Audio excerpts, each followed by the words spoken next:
말씀 오늘 좀 박근혜 전 대통령 재판에서 재밌는 장면이 유진용 전 장관이 증인으로 직접 나오는데 둘 간의 사연이 굉장히 깊단 말이에요. 그 유진용 장관이 여러 가지를 폭로한 전례가 있었죠. 뭐 블랙리스트 관련해서도 박 전 대통령에게 얘기를 했는데 그것이 안 됐다라는 얘기도 하고 또 인사 자천 문제에 관련해서도 조언을 했지만 듣지 않았다는 얘기도 하고 그리고 사실은 그 노태강 그 자천과 관련해서 박 전 대통령이 나쁜 사람이다라고 딱 표적 지시해서 이렇게 자천이 된 부분도 얘기를 해서 오늘 증언 때 어떤 얘기를 또 증언을 할 것인지 많은 사람들이 궁금해하고 있는 상황인데요. 오늘 증언에서 나온 얘기들 중에는 일단은 그 최순실보다는 그 당시에는 최순실의 남편에 대한 그 상당한 어떤 의심이라든가 국정에 관여돼 있거나 개입되어 있다는 그 강력한 추정이 있었다라는 취지로 얘기를 하고 있었고 그 노태강도 박 전 대통령이 나쁜 사람이라더라. 그렇게 아니라 그 나쁜 사람이다가 아니라 나쁜 사람이라더라. 그러니까 아마 그 유진용 장관이 얘기하고자 하는 것은 최순실이 나쁜 사람이라고 하니까 박 전 대통령이 그 얘기를 그대로 받아서 나쁜 사람이다 더라라고 얘기를 하면서 자천 인사를 했다. 결국 이 노태강은 그 최순실 관련된 보고서 있죠. 승마협회 보고서를 최순실이 싫은 방향으로 써서 이렇게 자천된 거 아니냐. 그런 여러 가지 직권남용이라든가 그런 부분들을 증언을 하고 있는 것으로 보이고요.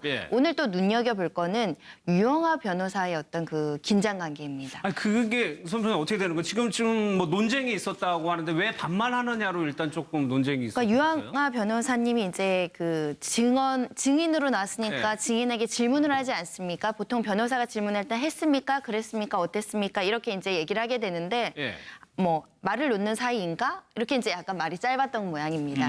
이게 서로의 어떤 감정적으로 대립하고 있는 상황으로 보이는데 거기에 대해서 증인도 기분이 나쁘죠. 나는 그 지금 선서하고 증인까지 어렵게 지금 증언을 쓰는 사람인데 왜 반말로 신문하냐? 반말하지 말라. 또 이렇게 좀 감정적으로 대립이 되어 있다고 보시면 될 것 같고 유영하 변호사 입장에서는 또 박 전 대통령이 얘기했잖아요. 유진용 장관이 재임 때하고 나가서 하는 말이 너무 다르다.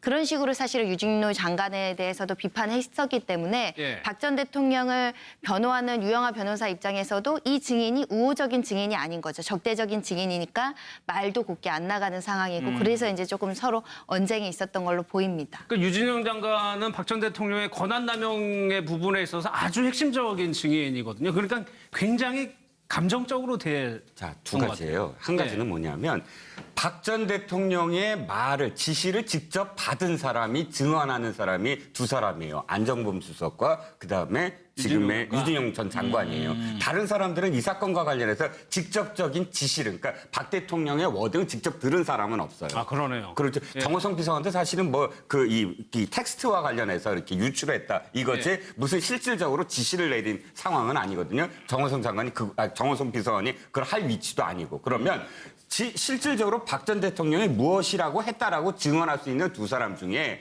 안정범 수석은 그래도 사실은 박 전 대통령이 모른다라고 할 수 있는 부분들이 있어요. 하지만 유진용 전 장관은 호의적인 어떤 증언이 아니죠. 증인이 아니죠. 더 적나라하게 이야기할 수 있는 박 전 대통령의 워딩을 그냥 생생하게 증언할 수 있는 대상이란 말이죠. 자, 두 번째는 뭐냐면 그런 생생한 말 중에 가장 좀 이 박 전 대통령한테 불리한 내용이 정유라와 관련된 부분이에요.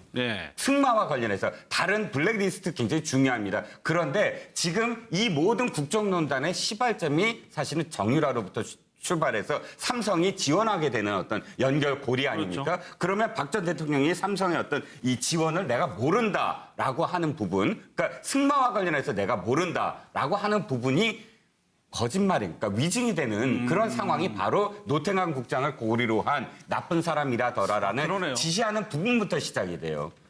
맨 처음 시작이. 그러면 그 지시를 어떤 식으로 이라더라라는 표현, 이 하나가 얼마나 중요한 건가요? 최순실이 벌써. 그러니까 들어서 얘기를 하는 거라는. 전원이 있으면 그럼 박 대통령은 누구한테 그 얘기를 들었을까부터 시작을 해서 박 대통령의 직접적인 이해관계가 아님에도 불구하고 일개 그 공무원, 국장의 이 일과 관련해서 좋다, 나쁘다라고 표현하는 부분. 뭐 이런 어떤 부분들이 유 전 장관은 박 대통령의 실질적인 어떤 증언, 그러니까 들어서 내가 이렇게 들었다라고 대질신문까지도 가능한 들었다, 안 들었다. 그런 본인이기 때문에 증인이기 때문에 예. 가장 유용한 변호사, 그러니까 박 대통령 측 변호사들이 날을 세워서 예. 사실은 이 신문을 할 수밖에 없는 상황입니다. 그러네요. 또 그 고리가 정유라도 있으니까 그러니까 손 변호사님 지금 박 전 대통령 측에서는 이 유진용 장관의 증언을 탄핵해야 되는 입장이 되는 거잖아요. 그러니까 그 장관이 나랑 있었을 때 내 재임 당시에는 하지도 않았던 일을 억측, 과장, 왜곡해서 증언하고 있다라는 취지로 계속 이제 유진용 장관의 얘기를 공격하고 있는 것으로 보이고요. 그렇기 때문에 아마 그 증인의 그 신빙성이라고 하죠. 그 사람 말을 믿을 수 없다라고 이제 변호인이 변론을 하려면 예. 증인 신문 과정에서 그 사람을 계속 공격해야 됩니다. 말이 좀 바뀌게 한다거나 말이 논리 없게 해야 된다거나 좀 흥분시켜야 되는 예, 감정적으로 나오게 한다거나 아, 저 사람은 우리한테 굉장히 감정이 좋지 않기 때문에 그리고 경질됐기 때문에 우리 그 이럴 때 경질한 사람이기 때문에 우리한테 감정이 좋지 않아서 이렇게 좀 허위나 왜곡된 것을 증언하고 있습니다. 이것을 재판부한테 현출하기 위해서는 감정적으로 좀 부딪히는 모습도 보여야 되고 이런 것들을 이제 주도 면밀하게 이제 그 준비해서 증언을 하기 위해서 했는데 예. 실질적으로 그게 도가 너무 지나치다 보니까 재판부가 흥분하지 말고 예. 좀 자중하라고 감정적인 면이 개입되지 않도록 해주세요라고 직접 또 재판부한테 어떤 질책까지 받은 상황이라고 보시면 될 것 같은데 근데 사실은 이것이 유진용 장관의 말이 그냥 말만 있으면은 그 증인의 말을 그대로 믿을 수는 없죠. 그런데 그의 뒷받침되는 다른 정황들, 다른 증인들 이런 것들이 있을 때 유진용 전 장관의 증언이 굉장히 증거 가치가 높아지는 것이거든요. 예. 그렇기 때문에 사실은 유진용 전 장관을 공격한다거나 그 사람 말을 믿을 수 없다거나 이런 것들 그런 것보다는 다른 정황들 그런 예. 것들이 조금 더 등장해야지 박 전 대통령도 본인의 어떤 변론이나 이런 것들이 설득력이 있는 것이지 그렇지 않고 저 사람은 뭐 저 사람 말은 믿을 수 없어요. 그런 일 없어요라고 추상적으로만 공격해서는 재판부를 설득하기 어려울 수 있습니다. 지금 증인신문이 진행 중이어서 하단에 지금 유진용 장관이 웃음을 터뜨렸다고 좀 보여드리는데 왜 웃음을 터뜨렸는지는 아직까지는 소식이 안 들어오는데 아무튼 좀 웃는 모습이 포착이 됐다고 합니다. 으로 대립하고 있는 상황으로 보이는데 거기에 대해서 증인도 기분이 나쁘죠. 나는 그 지금 선사하고 증인까지 어렵게 지금 증언을 쓰는 사람인데 왜 반말로 신문하냐. 반말하지 말라. 또 이렇게 좀 감정적으로 대립이 되어 있다고 보시면 될 것 같고 유영하 예. 변호사 입장에서는 또 박 전 대통령이 얘기했잖아요. 유진용 장관이 재임 때하고 나가서 하는 말이 너무 다르다. 그런 식으로 사실은 유진용 장관에 대해서도 비판했었기 때문에 예. 박 전 대통령을 변호하는 유영하 변호사 입장에서도 이 증인이 우호적인 증인이 아닌 거죠. 적대적인 증인이니까 말도 곱게 안 나가는 상황이고 그래서 이제 조금 서로 언쟁이 있었던 걸로 보입니다. 그러니까 유진용 장관은 박 전 대통령의 권한남용의 부분에 있어서 아주 핵심적인 증인이거든요. 그러니까 굉장히 감정적으로 자, 두 가지예요. 한 가지는 뭐냐면 박 전 대통령의 말을 지시를 직접 받은 사람이 증언하는 사람이 두 사람이에요. 안정범 수석과 그다음에 지금의 유진용 전 장관이에요. 다른 사람들은 이상 지원하게 되는 어떤 연결고리 아닙니까? 그렇죠. 그러면 박 전 대통령이 삼성의 어떤 이 지원을 내가 모른다라고 하는 부분, 그러니까 승마와 관련해서 내가 모른다라고 하는 부분이 거짓말이니까 위증이 되는 그런 상황이 바로 노태강 국장을 고리로 한 나쁜 사람이라더라라는 그러네요. 지시하는 부분부터 시작이 돼요. 맨 처음 시작이. 그러면 그 지시를 어떤 식으로 일하더라라는 표현 이 하나가 얼마나 중요한 건가요? 예. 최순실이 벌써 들어서 얘기를 한 그렇죠. 거라는 전원이 있으면 그럼 박 대통령은 누구한테 그 얘기를 들었을까부터 예. 시작을 해서 박 대통령의 직접적인 이해관계가 아님에도 불구하고 일개 그 공무원 국장의 이 일과 관련해서 좋다 나쁘다라고 표현하는 부분 뭐 이런 어떤 부분들이 유 전 장관은 박 대통령의 실질적인 어떤 증언 그러니까 들어서 내가 이렇게 들었다라고 대질신문까지도 가능한 들었다 안 들었다 그런 본인이기 때문에 증인이기 때문에 예. 가장 손 말씀 오늘 좀 박근혜 전 대통령 재판에서 재밌는 장면이 유진용 전 장관이 증인으로 직접 나오는데 둘 간의 사연이 굉장히 깊단 말이에요.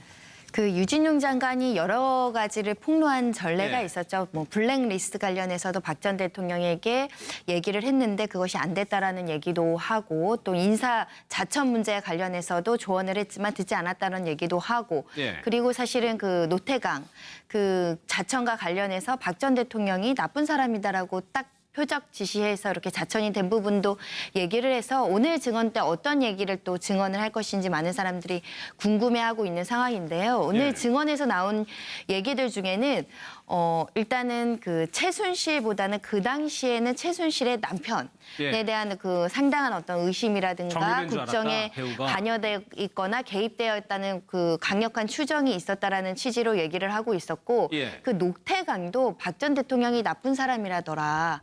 그렇게 아니라 그 나쁜 사람이다가 아니라 나쁜 사람이라더라. 이라더라. 그러니까 아마 중요합니다. 그 유진용 장관이 얘기하고자 하는 것은 예. 최순실이 나쁜 사람이라고 하니까 박 전 대통령이 그 얘기를 그대로 받아서 나쁜 사람이다 더라라고 얘기를 하면서 예. 자천 인사를 했다. 결국 이 노태강은 그 최순실 관련된 보고서 있죠. 승마협회 보고서를 최순실이 싫은 방향으로 써서 이렇게 자천된 거 아니냐. 그런 여러 가지 직권 남용이라든가 그런 부분들을 증언을 하고 있는 것으로 보이고요. 예. 오늘 또 눈여겨볼 거는 유영하 변호사의 어떤 그 긴장 관계입니다. 아니 그게 선생님 어떻게 되는 거예요? 지금 뭐 논쟁이 있었다고 하는데 왜 반말하느냐로 일단 조금 논쟁이 있었어요. 그러니까 유영하 변호사님이 이제 그 증인으로 나왔으니까 네. 증인에게 질문을 하지 않습니까? 보통 변호사가 질문할 때 했습니까? 그랬습니까? 어땠습니까? 이렇게 이제 얘기를 하게 되는데 예. 뭐 말을 놓는 사이인가? 이렇게 이제 약간 말이 짧았던 모양입니다. 이게 서로의 어떤 감정적 사건과 관련해서 직접적인 지시를 그러니까 박 대통령의 워딩을 직접 들은 사람은 없어요. 아 그러네요. 그렇죠. 예. 정호성 비서관도 사실은 뭐 그 이 텍스트와 관련해서 이렇게 유출했다. 이것이 예. 무슨 실질적으로 지시를 내린 상황은 아니거든요. 정호성 장관이 정호성 비서관이 그걸 할 위치도 아니고 그러면 실질적으로 박 전 대통령이 무엇이라고 했다라고 증언할 수 있는 두 사람 중에 안종범 수석은 그래도 사실은 박 전 대통령이 모른다라고 할 수 있는 부분들이 있어요. 하지만 유진용 전 장관은 저 호의적인 어떤 증언이 아니죠. 증인이 아니죠. 예. 더 적나라하게 이야기할 수 있는 박 전 대통령의 워딩을 그냥 생생하게 증언할 수 있는 대상이란 말이죠. 예. 자, 두 번째는 뭐냐면 그런 생생한 말 중에 가장 좀 이 박 전 대통령한테 불리한 내용이 정유라와 관련된 부분이에요. 네. 승마와 관련해서 다른 블랙리스트 굉장히 중요합니다. 그런데 지금 이 모든 국정농단의 시발점이 사실은 정유라로부터 출발해서 삼성이